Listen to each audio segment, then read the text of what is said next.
Hello, and welcome back to Flawless Judgment. I'm Rob. And I'm Raybes. And today we're going to be reviewing the movie John Carter. It is set to be released in theaters March 9th. John Carter, transplanted to Mars, a Civil War veteran, inhabits a lush planet where 12-foot-tall barbarians take him as a hostage.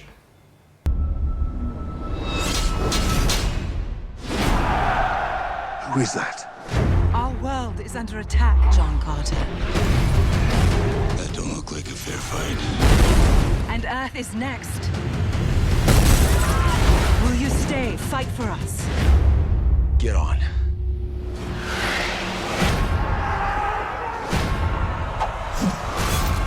John Carter fights for us!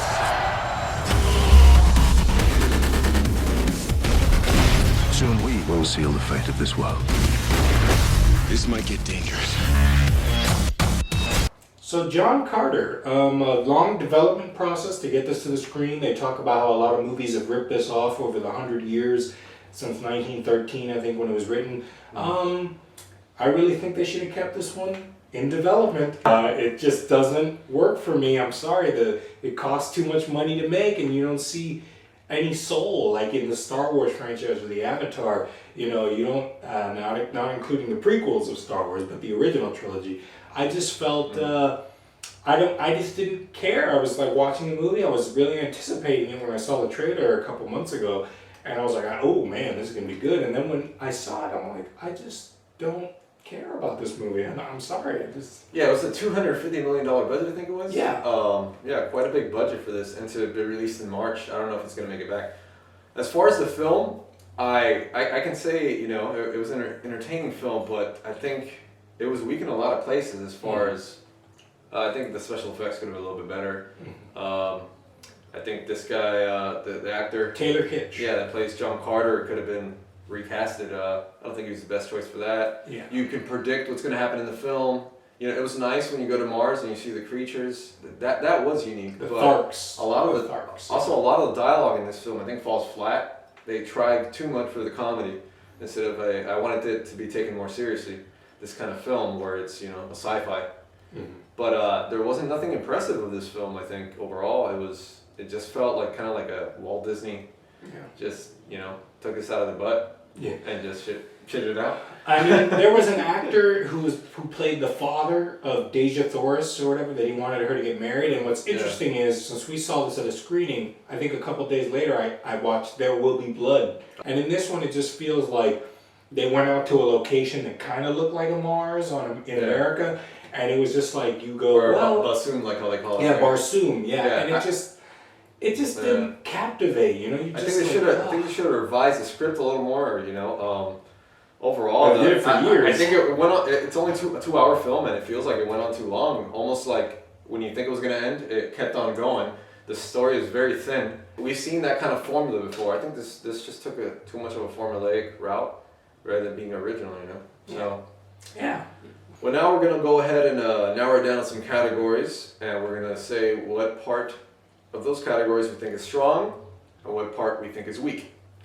Right, when it comes to direction, I think this film, it wasn't a good direction in my taste. Like I said, the special effects, they were alright, but it wasn't anything mind-blowing. You look at something like Avatar, and that's mind-blowing. Yeah. But as far as direction, also it just didn't cut it out for me. I don't know what to tell you. So is that a weak or a strong? It's a weak. So for me, I guess it's a weak. I mean, Andrew Stanton did Finding Nemo and Wall-E. Great animated movies. They have a lot of soul, a lot of character. This one, the Tharks, I mean, they're just... If you didn't go to IMDb and look up who was who, you wouldn't care to be like, oh, that's that guy. I can't wait to see him again.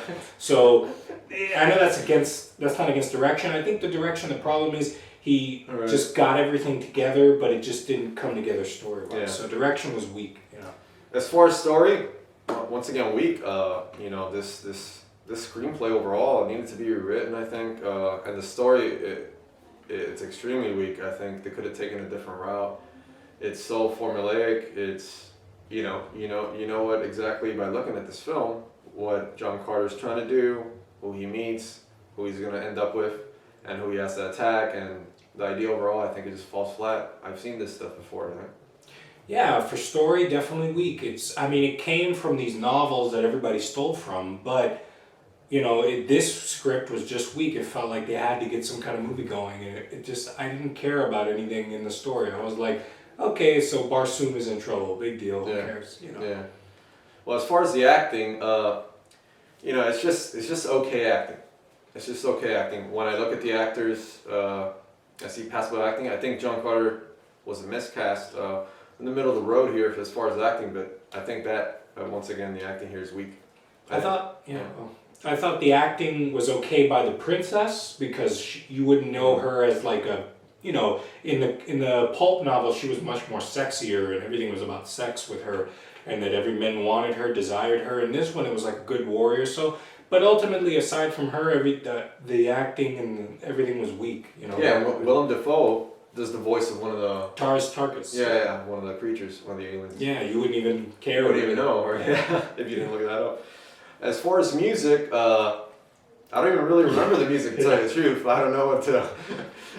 When I can't remember the music, you know, as a musician, then it means it wasn't memorable at all. So I'd have to give it a week. Yeah, Michael Giacchino, he does the Law score, he does Alcatraz, he does good music on television, but for this movie, it just didn't come through. There was no memorable theme, you know? It just didn't come through. Weak for music for me. Yeah. Well, now when it comes to entertainment, I know it looks like we're, you know, just annihilating this film, but when it comes to entertainment, I give it a strong. Entertaining it was. Throughout 2 hours, you know, I was having a good time. The pacing was very well done.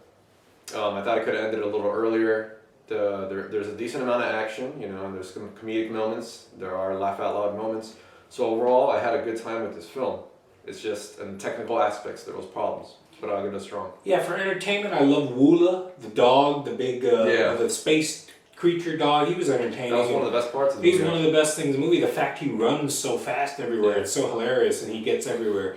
So that was what entertained me, and I guess, you know, seeing this all come together was a little entertaining, but it was weak in the sense of, like, it didn't make me care, but I liked Woola, so that's where the entertainment factor came in. That's true. That was cool. It was one of the best parts. Yeah, one of the As best. far as lasting appeal, no, I don't think I'd watch this film again unless maybe it's on cable or I'm extremely bored one night, you know. On Disney Channel. On the Disney Channel, yeah.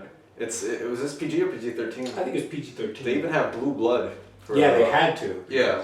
They couldn't have red blood. From Mars, the human beings from Mars and the creatures, you know, bleed blue.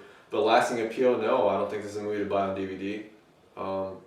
Overall, this is a week. I would have to give this film overall as a week. Lasting appeal, I'd give it a week, even though I could see maybe other science fiction later taking from this movie or do a kind of spoof or parody of it, you know, that would be okay. Yeah. So overall, what do you give this film? It's a week, man. This was just so many weeks. Oh, damn. Well, we have more weeks than the year, you know. So looks like I give it a week and Raybes gives it a week. Unfortunately, we do not recommend John Carter. We've seen better pictures from Walt Disney, I think. You know, and we were actually looking forward to this film a lot. A lot, yeah. And especially Raybes, he was really looking forward to this film. Yes, but we have to say we were disappointed. Well, that's it from Flawless Judgment. I'm Rob. And I'm Raybes. And look for our other video for our review, Silent House. It comes out March 9th as well.